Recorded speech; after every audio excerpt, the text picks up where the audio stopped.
Assalamu alaikum everyone. My name is Irfan and you are watching my YouTube channel English Grammar with Irfan Azad. Students, हम आज क्या पढ़ने वाले हैं? हमारा आज का टॉपिक है past perfect continuous tense. सबसे पहले past perfect continuous tense को उर्दू में क्या कहते हैं? Past perfect continuous tense को उर्दू में फेल माजी मुकम्मल जारी फेल माजी मुकम्मल जारी कहते हैं। यानी हम इस टेंस को उन कामों या अमाल के लिए इस्तेमाल करते हैं जो हमारे पास माजी में एक खास वक्त तक जारी थे, एक खास मुद्दत तक जारी थे। फॉर एग्जांपल, मैं 2 बजे से फुटबॉल खेलता रहा था। अब मेरा जो एक्शन था एक खास मुद्दत, एक खास वक्त तक जारी था, यानी वो एक खास वक्त पर खत्म हुआ। तो इसके लिए हम पास्ट परफेक्ट कंटीन्यूअस टेंस को इस्तेमाल करते हैं। और इसका हम डिफिनेशन कैसे करेंगे इंग्लिश में? हम इसका डिफिनेशन ऐसे करेंगे कि past perfect continuous tense is used for those words or actions which had been continuously going for some special period in past. यानी एक खास मुद्दत तक जारी थे। For example, I had been appreciating him since 2 o'clock. मैं उसको 2 बजे से उसकी हौसला अफजाई करता रहा था। अब ये एक्शन एक खास मुद्दत तक, एक वक्त तक जारी था। तो इसके लिए हम पास्ट परफेक्ट कंटीन्यूअस टेंस का इस्तेमाल करते हैं। सो उम्मीद करता हूं कि आपको इसका जो तारुफ है, इसका जो डिफिनेशन है वो समझ में आ गया होगा। और इसके बाद इस टेंस का आइडेंटिफिकेशन क्या है, इस टेंस का उर्दू पहचान क्या है? इस टेंस का उर्दू पहचान है ता रहा था, थी रही थी, थे रहे थे, वगैरह वगैरह। यानी अगर किसी उर्दू जुमले के आखिर में ता रहा था, थी रही थी, थे रहे थे, तो उस सेंटेंस को हम अगर कन्वर्ट करना हो इंग्लिश में तो हम उस सेंटेंस को पास्ट परफेक्ट कंटीन्यूअस टेंस में कन्वर्ट करेंगे। क्यों? क्योंकि हम पास्ट परफेक्ट कंटीन्यूअस टेंस का पहचान उर्दू में था रहा था, थी रही थी, थे रहे थे, वगैरह वगैरह यानी इनसे करते हैं। फॉर एग्जांपल, हमारे पास है मैं 2 बजे से उर्दू बोलता रहा था।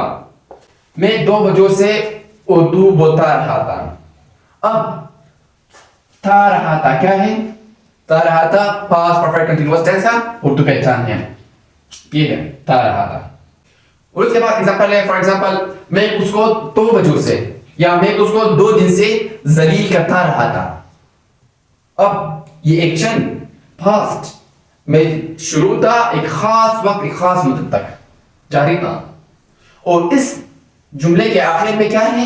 था रहा था। था रहा था उर्दू पहचान है पास्ट परफेक्ट कंटीन्यूअस टेंस का। और इसके बाद इस टेंस में हम वर्ड की कौन सी हालत को इस्तेमाल करते हैं? इस टेंस में हम फर्स्ट फॉर्म ऑफ वर्ड इस्तेमाल करते हैं। First form of word, first form of word यानी अनकंजुगेटेड वर्ड इस्तेमाल करते हैं। और इसके साथ साथ हम परफेक्ट कंटीन्यूअस टेंसेस में और कंटीन्यूअस टेंसेस में हम first form of word with ING इस्तेमाल करते हैं। विद आईएनजी वर्ड के साथ हम आईएनजी का इस्तेमाल करते हैं। For example, cooking, writing, speaking, driving, eating, और मतलब ऐसे बहुत ऐसे वर्ड, यानी इसके साथ हम फर्स्ट फॉर्म वर्ड के साथ आईएनजी का इस्तेमाल करते हैं। और इसके बाद हम परफेक्ट कंटीन्यूअस टेंसेस में सिंस और फॉर को इस्तेमाल करते हैं।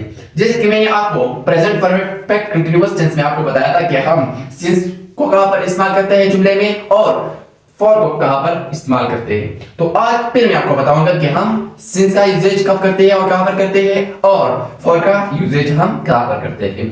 तो सबसे पहले हमारे पास है सिंस। अब since is used for exact time और पॉइंट ऑफ टाइम, यानी हम सिंस को खास वक्त के लिए इस्तेमाल करते हैं। फॉर एग्जांपल, 2 बजे, मैं 2 बजों से इंग्लिश बोलता रहा था। अब 2 बजे क्या है? एग्जैक्ट टाइम है, हमें एक खास वक्त मालूम है, तो इसके लिए हम सिंस का इस्तेमाल करते हैं। और इसके बाद है फॉर। अब for is used for duration of time और पीरियड ऑफ टाइम, यानी अगर हमें एग्जैक्ट टाइम पता ना हो, खास वक्त मालूम ना हो, तो उसके लिए हम फॉर का इस्तेमाल करते हैं। फॉर एग्जांपल, मैं 2 दिन से फुटबॉल खेलता रहा था। अब 2 दिन एग्जैक्ट टाइम हमें पता नहीं है। I had been playing football for 2 days.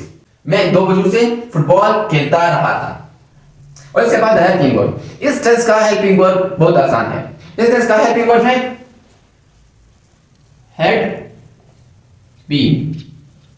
Had been यानी हम हर सब्जेक्ट, चाहे सब्जेक्ट सिंगुलर हो या प्लूरल हो, दोनों सब्जेक्ट्स के साथ हम हैड बीन का इस्तेमाल करते हैं। For example, he had been, they had been, she had been, I had been, Ali had been, he had been. अब हमारे पास कुछ एग्जांपल्स है, तो है एग्जांपल से समझते हैं। सबसे पहले हमारे पास एग्जांपल है I had been waiting for him for 1 hour.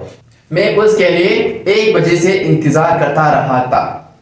अब इस टेंस में हमने हैड बीन का इस्तेमाल किया है। हैड बीन यानी सिंगुलर सब्जेक्ट हमारे पास इधर नहीं है, इधर हमारे पास प्लूरल सब्जेक्ट है। उसके बाद हमारे पास है वेटिंग।